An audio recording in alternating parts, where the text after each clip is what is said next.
99% si neosobuje právo hovoriť za 99% ľudí. 99% je symbolickým vyjadrením faktu, že v tejto krajine sa robí politika a správa vecí verejných tak, že to vyhovuje 1% a zvyšných 99% sú štatisti.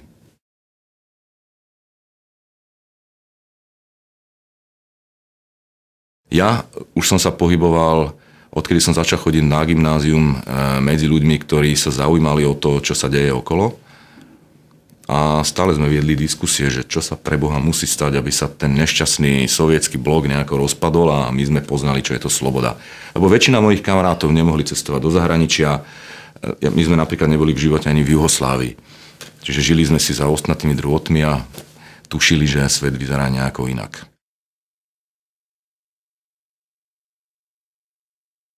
Postupne, ako by sa začalo vytvárať to, že neexistuje skutočná koalícia a opozícia, hovorím o štandardných politických stranách, ale oni len to tak predkladajú ľuďom, tí nech si myslia, že sa tu bojuje medzi pravicou a ľavicou, a oni sa tam potom vzadu niekde tak v pokoji dohodnú, rozdelia si krajinu a je im dobre.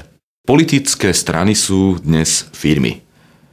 Firmy, ktoré majú bossa, majú pokladníka, majú základných mecenášov, proste majú tento top vedenie, plus majú zo pár top figuriek, ktoré sú v pozadí a ono sa to tak ako pyramída delí.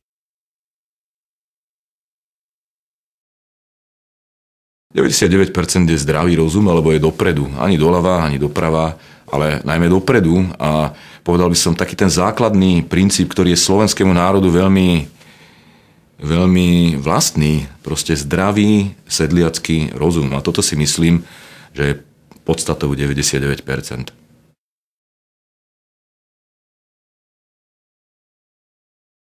Teraz nie som si istý, či som si to prečítal v novinách, alebo to bolo v rádiu, ako inzerát, ale jednoducho bola to informácia, že v Slovenskom rozhlase hľadajú redaktorov.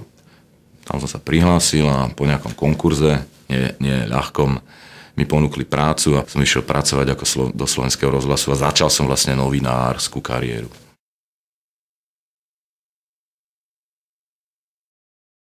Ja som išiel do Rádia Twist v roku 96, kedy vlastne vrcholil mečiarizmus a tam prišlo úplne niečo iné. Tam nás nechali voľne plávať, nejakým spôsobom nás neobmedzovali, neurčovali nám, ako máme robiť. Spoločne s ďalšími sme vyrábali reláciu, vtedy slávnu, volala sa Žurnál Rádia Twist. Čiže keď niekto chcel akoby online vedieť, čo sa stalo, denník sme si nemohol, ktorý vyšiel na druhý deň ráno, ešte prečítať, no tak počúval Rádio Twist a dozvedel sa niečo o tom, čo sa deje inak, ako to videl pán Mečiar a jeho poskokovia.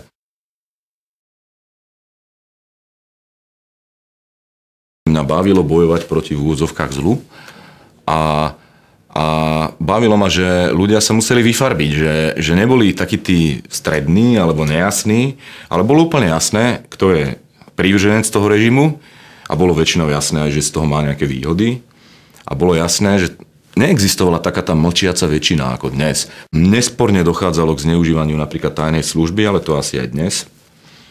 Bohužiaľ umierali aj ľudia. Boli také praktiky a v niektorých prípadoch aj také reálne ľudské osudy, ktoré boli veľmi smutné. Proste ten režim mal aj svoju tvrdú časť. Stali sme sa pomerne rýchlo členmi Európskej únie aj NATO, ale na tej domácej scéne začal akoby akýsi kolotoč na vyťahovanie peňazí zo štátu. Tu si možno dovolím ešte jednu poznámku, že veľká korupcia nevznikla na Slovensku. Veľká systémová, štátne tendre a podobne. K veľkej korupcii naučili našich politikov vlastne tí emisári v druhom rade za demokratickými pravidlami prišli veľké západné firmy, ktoré mali záujem o veľké slovenské zákazky alebo o privatizáciu veľkých slovenských firiem a s tým prišli aj prostriedky na vyťahovanie a kradnutie veľkých peňazí. Tým nechcem ospravedlňovať Slovákov, ale my sme sa to naučili od nich.